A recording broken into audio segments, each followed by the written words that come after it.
coffee break in the afternoon. My session is about how to develop the talent pipeline in Indonesia. And I'm now standing before you, ladies and gentlemen, to speak about the development of the talent on behalf of the associations, on behalf of Certified Wealth Managers Associations, or CWMA.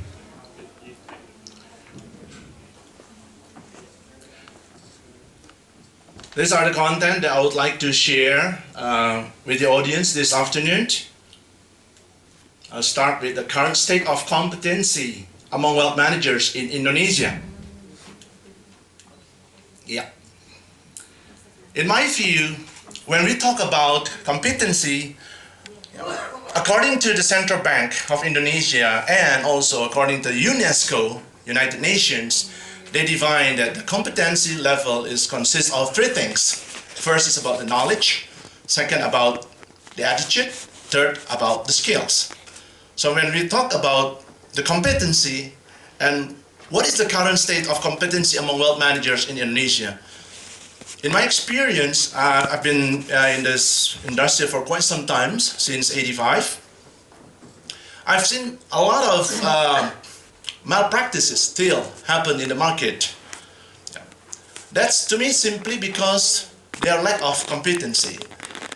A lot of people out there, they claim to be the financial advisors. They claim themselves to be financial consultants or RMs or PBs. But actually, the level of competency is very poor. And that's happened because some of the organizations focus on the result. They're not really focused on developing the people. I'm very happy today, from morning until now, we all, ladies and gentlemen, we all have heard the opinions, views from two different sectors. The morning sessions was from banking sectors, whereby the gentlemen, the panelists from Citi, JP Morgan, Sian Stanchart, and many others. And also, during the vote, we all agreed that what is the key differentiators for product offerings? And I think 50% of the audience and the panelists choose or vote for quality advisors. And this is a very, very interesting. So 50% vote for quality advisors. In the afternoon session, we just finished the session, the panelists from insurance industry, whereby the gentleman from Zurich, Manulife, Generali, Sun Life, and other practitioners, and also the audience, during the questions, what is the best way for insurance distributions to evolve? Majority of the audience and the panelists vote for more sales training. They are about 37%. When it comes to the second voting question, where is the biggest needs for insurance development? Then training for advisors is again number one.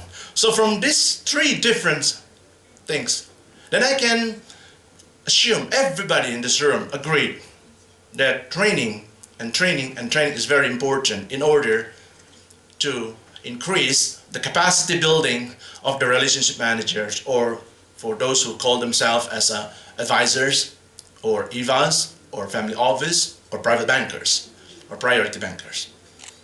When we talk about knowledge, I think this is another very, very big element in competency, in building a competency. A knowledge, it's all about the IQ. Knowledge about industry, knowledge about finance, knowledge about banking, knowledge about macroeconomics, a little bit knowledge about geopolitical knowledge. Because that thing happened also to our industry. What happened in, whatever the rumors happened in Washington, D.C., through the Fed, Indonesia get caught. Yeah. The issue of the tapering off, reducing the stimulus, directly impact us. And therefore the knowledge, we also have to have a lot of clients ask to the advisor, what is tapering off? What is quantitative easing? What is 85 billion US dollars that the Fed bought? From the debt instrument. 40 billion bought from the private sector, from the public sector, 45 billion from private sectors. So knowledge, it's very, very important in order to develop the talent pipeline. But knowledge itself is not enough, because in my experience, I've seen a lot of RMs, they're very, very intelligent, but when it comes to talk directly with the customer, they cannot get the same atmosphere with the customer. The interpersonal relationship skills is very, very important. The communication skills, it's also, to me, in my view, it's very, very important. What are the communication skills, basically? To me, there are three. The verbal, the non-verbal, and the written. With today's technology, everybody have cellular phone on their hands. Sometimes we forgot that during the discussion, during the meetings with the clients, we are so busy with answering the phones or talking through short message or through BPM. I think that is something that we need to improve, because the client, certainly they don't really like that, because we are the one actually who asks for an appointment. Once we get the appointment, then, right in front of the client, we're busy with our gadget. So skills, in terms of the communication skill, also very important. And right now, there are a lot of things need to be done in terms of skills. I've seen, let's say for instance, in our association, in Certified Wealth Manager Association, we have approximately 6,000 members coming from the banking industry, capital market sectors, insurance industry, pension fund, and many others. The attitude also, to me, is very important. Because without the proper attitude, the positive attitude, it's very, very difficult for us to have or to get the sales booking. And this is something, or acquisition, this is something also need to be enhanced. I just want to share a little bit about the scandals in Indonesia, which I believe some of you, ladies and gentlemen, have aware that this thing happened already. Let's say the massive redemption in mutual fund industry back in 2005. If we still remember, on the 28th of February 2005, we have approximately 11 billion US dollar asset under management on that day. Ever since, there was a massive redemption. By the end of December, only less than, let's say, 10 months, the mutual fund industry dropped by 72%. By the end of December, we only have around 3 billion US dollar asset under management, whereby before we have about 11 billion US dollar. Simply because of lack of competency. The advisors say something different. When we talk, let's say, about, at that time it was very, very popular when we talk about the product which is called the fixed income fund. What people understand back in that days, what people understand, both the advisors and also the investors, it's a fixed income, so I will always get the fixed income. One thing they forgot, that the valuation is different. The debt instrument is different. It's not guaranteed. It's not like a T-bills products. It's not guaranteed. It's a capital market products. But the advisor at that time, the way they sell, the way they convince, simply by telling the clients, by telling the investor, this is guaranteed. So you will get a guaranteed return. Yes, is that fixed? Yes, fixed, in every month you will get the return or yield. And when they found out that wasn't the case, And we all understand and heard what happened to the industry afterward. We lose, or the market dropped by 72%. Yeah. If you remember, it's not in my slide, what happened with the Lehman Brothers. I happened to be asked by one of the journalists, because sitting in the board of advisors in the associations, we always being called by the journalists. They want to get the news, and they ask me, what happened with Lehman Brothers case? I don't want to talk more details about it, but of course, just for information, some of the advisors, they knew, through the client profiling, they knew it. I saw the documents. They knew that's for sophisticated customer or for savvy investor.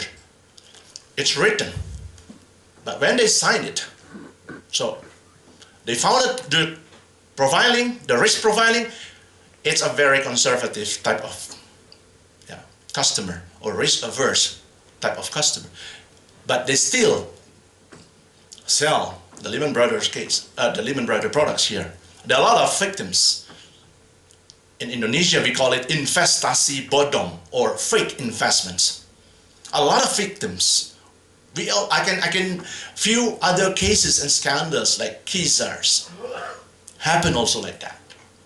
Another scandal happened a few years ago. It's something until now it's not being fixed yet. It's about what happened with the mutual fund. Well, actually, it's not mutual fund that was being sold through a bank distribution, but the way they manage, the way they package it, they call it a mutual fund, or Indonesia they call it Kontrak Investasi Kolektif, KIK, which actually it's not a mutual fund type of product. It was a discretionary fund, or KPD in Indonesia, kontrak pengelolaan dana. But when they package it, they sell it, and they said this is KIK, or this is mutual fund.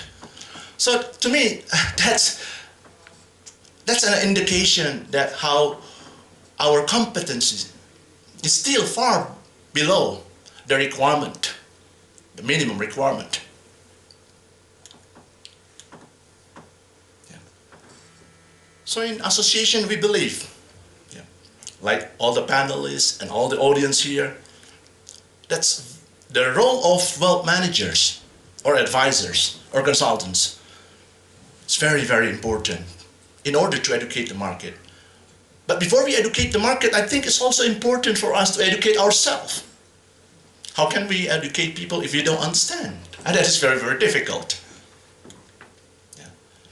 Aligned with that, then, back in 2005, the association, or the Certified Wealth Manager Association, have been founded on the 16th of March 2005 by the Bankers Club Indonesia. Nowadays they call it Indonesian Bankers Association, or in Bahasa we call it IBI, Ikatan Bankir Indonesia, which is the only bankers association under the Central Bank of Indonesia. The CWMA, the Certified Wealth Manager Association, it's a purely non-profit organization. It's an independent association. So we don't make money. Yes, we have models. We develop the models according to the international best practice, but we don't conduct the models. We appoint universities or training providers to deliver the program. So, but after the people finish with the program, awarded with the Certified Wealth Manager, then they can join with our associations. We are here since 2005 is to protect our customer interests, which is our industry, to support the wealth management profession with the educations, research, product development, networking, both globally and locally. The vision in our associations, we want to be the most reliable organization in serving wealth management industry through educating and developing its members. And the values is excellent. We believe in excellence, integrity, strength of community, and cooperation. I would like to underline a little bit about the strength of community. That's why there are about 6,000 members coming from many different sectors, from real sectors as well as from financial sectors. It's not homogeneous coming only from one industry. We all get together. And that's why Mr. Mulyaman Haddad, as a chairman of Financial Services Authority, during his speech to us, he always joked by saying that, one thing I like talking in front of the CWMA is I'm talking to my, my community, because here are some bankers, insurance executive, insurance people, pension fund people, asset management people, capital market, security houses, and many others. We all get together. So that is why we call it the strength of community. We also not alone. We have some partnership with other associations under the wing of EB. In Indonesia, we call it Ikatan Bankir Indonesia, or in English, call it Indonesian Bankers Associations. There's another one, AIIB. This is for auditors. The BARA, that is for risk managers associations. Forexindo or ACI, that is for treasury dealers. And that's for us, the Certified Wealth Manager Associations. So under the umbrella of the Central Bank of Indonesia, they divided the profession of a banker into two kind of category. The generalist and the specialist bankers. So the EB is for the generalists, and the other four is for the specialist bankers associations. Along with the specialist bankers associations, we also have LSPP, stands for Lembaga Sertifikasi Profesi Perbankan, or Agency Certification for Bankers Professions. The next question, what is the core skills and knowledge required for success? I think, in my view, the knowledge required for success, it's obvious. We have to understand our industry. We must understand our products. We must understand our companies. Unfortunately, again, there are so many people, they don't even understand, they don't even recognize their own company. They don't know what happened with the financial indicators. I've seen that, I've witnessed. When I ask them, what is your current BOPO or current NIM, net interest margin, or even CAR, they don't understand that. So this is, to me, something is very important. The core skills to be successful, of course, rely on the knowledge about our business. We must really master our business. And certification can help. Why? Because the model has been developed in such a way with all the best practitioners in the industry using the benchmarking, international benchmarking, then we develop. So in order to answer the industrial demands of the talented people, we then develop 7 models in our associations. As you can see, 7 models. The model 1 all the way up to the model 7. And also, every time someone passes the model 1, then they will be awarded with the qualification of affiliate wealth managers. If a participant can pass the 3 models, then they can award it with professional designations as an associate wealth managers. When they pass 6 models, of course there's examinations in every models, then they will be awarded with the qualified wealth managers. And then the last, when they finish the 7 models, including the international programs, then they will be awarded with certified wealth managers. We developed 175 hours to study. It's a long way away to study. And this is just the basic, not to mention about the CPD or Continual Professional Development Programs. In our association, we also believe that when someone have the qualification of affiliate, then what type of consultation that he can provide to his customer? Only the planning and gathering data informations. No more than that. We can't allow them to evaluate. No, because the knowledge, the competency level is not there yet. Yeah. But when someone have the qualified wealth managers, then they can start the planning, gathering data, implementing, evaluating, providing solutions, managing, and reviewing. Why? We believe that the competency is good enough already. But that's all for the onshore types of products, not including the offshore product. The offshore product only allowed once someone finished the 7 models. Then, as a certified wealth managers, we can sell or provide holistic approach, holistic service to the clients. What happened with the market trends in learning and development in Indonesia, of course? We have heard that wealth management industry is kind of infant stage in Indonesia. Just been developed in the last 12, 13 years ago. Unlike other markets, maybe have been developed 20 to 30 years. Yeah, they are much more advanced. But Indonesia, I think, tried to catch up with the market demands, and therefore, through our associations, we have the Wealth Management Certification Program. And this certification program is delivered in 2 different models. The first model through public class or in-house, whether it's a regular program or it's for a senior executive. And we also have the Continual Professional Development Program.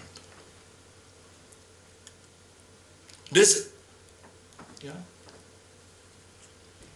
are the slides that we can share with the audience.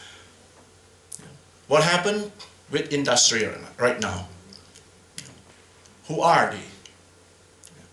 As we can see here, the Central Bank of Indonesia, they sent more than hundreds of their senior supervisors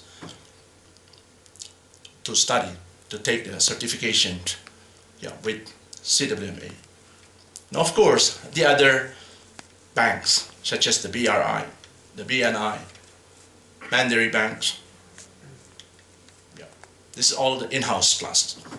Standard, CIM Mediaga, they send more than 300, 400 RMs to study about wealth management. This is the market trends. And I'm glad that all the panelists also share the same feelings, share the same understanding and passion. The quality advisor is very important. In order to enhance the quality advisor, I think, yes, certification could be one of the solutions. As you can see here, the BI Bank and Permata banks, they also send their people. Danabon Bank, DBS Bank, BGB Bank, Bukopin Bank. So as of today, ever since we established the association since 2005, we have approximately 6,000 members, and there are about 214 companies have been participating with our program. So one thing that I would like to share with you, ladies and gentlemen, the market trends in learning and development is this. This is what's happening in Indonesia as we speak right now. So there are more than 6,000 people. They're studying, they try to develop themselves. So this is a good, to me, this is a good indicators. And they are coming from banks, insurance companies, securities, multi-finance, wealth management firms, pensions, IFAs, academicians, and many others. We also have an international class in order to answer to the needs of the top executive, the senior bankers. So we have an international class.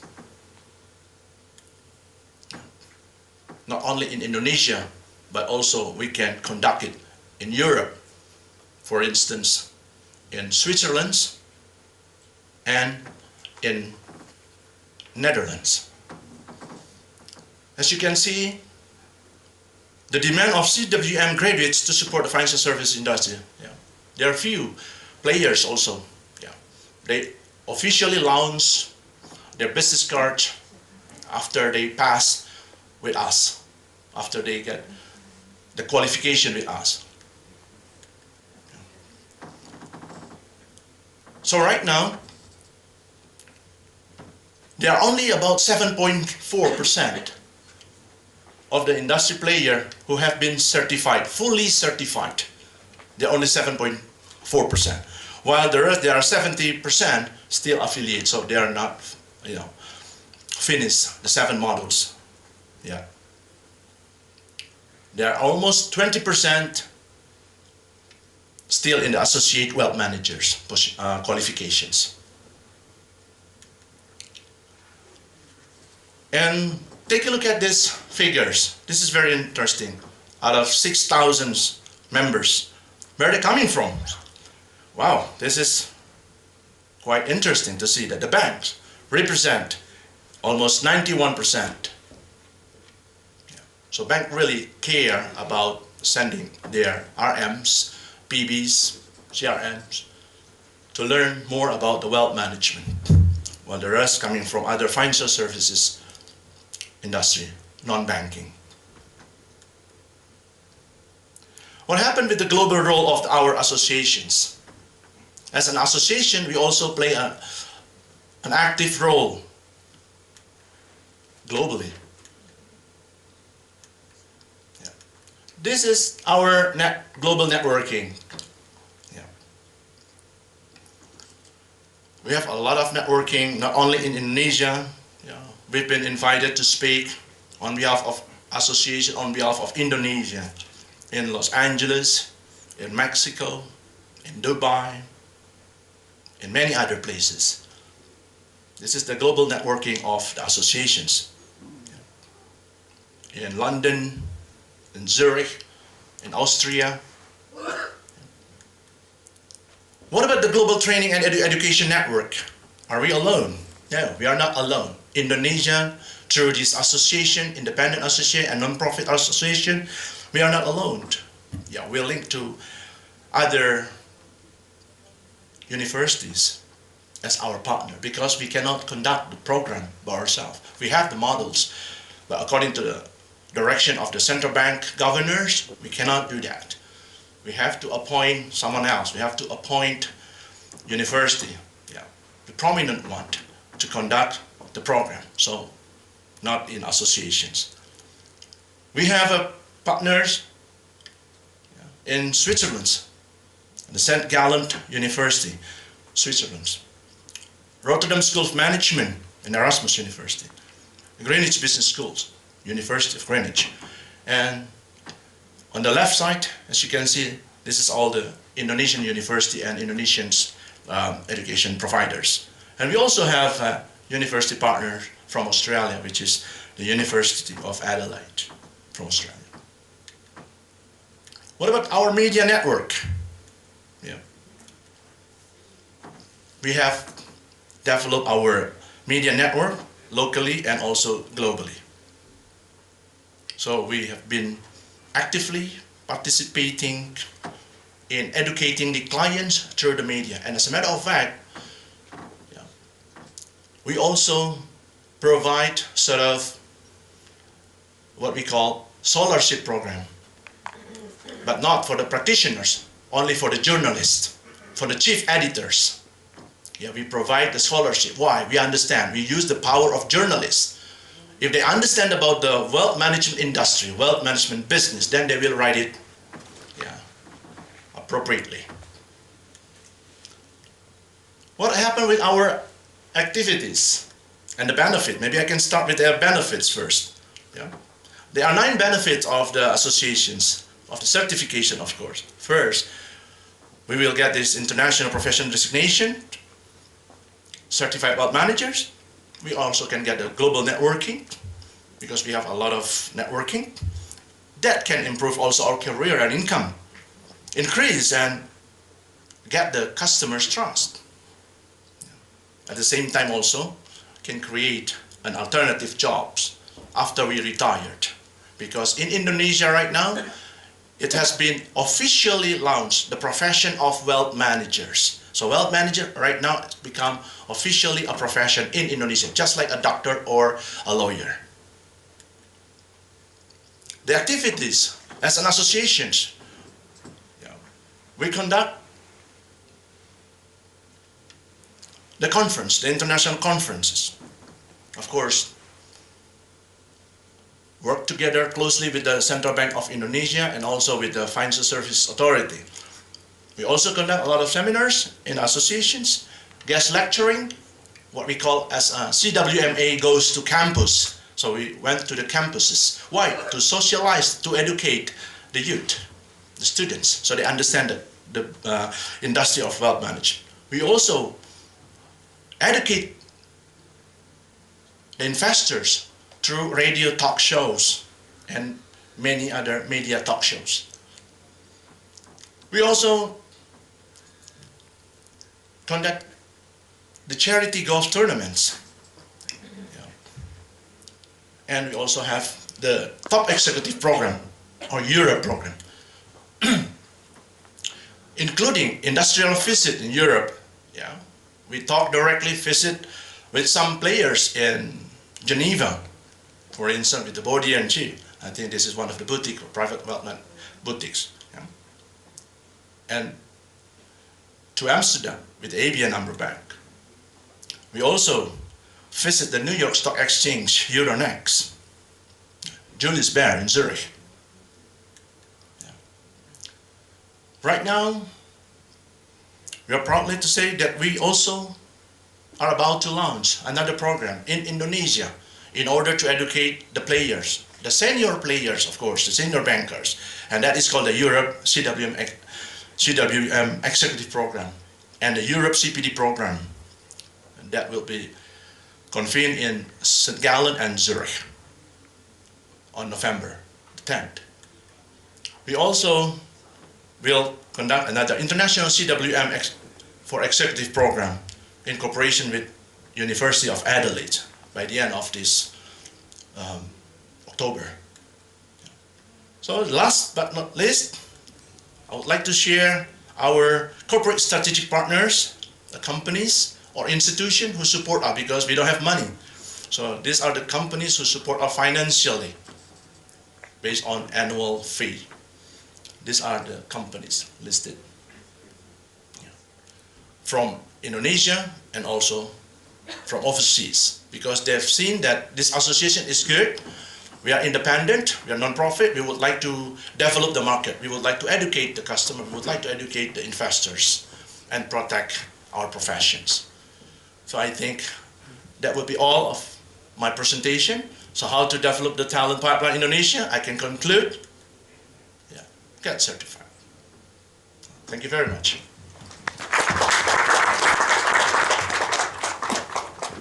Thank you very much. Okay, to round off the forum for you today, we have a final panel which is focusing on taking a lot of the lessons that we've heard today and providing some practical insights in developing sustainable businesses. So if I could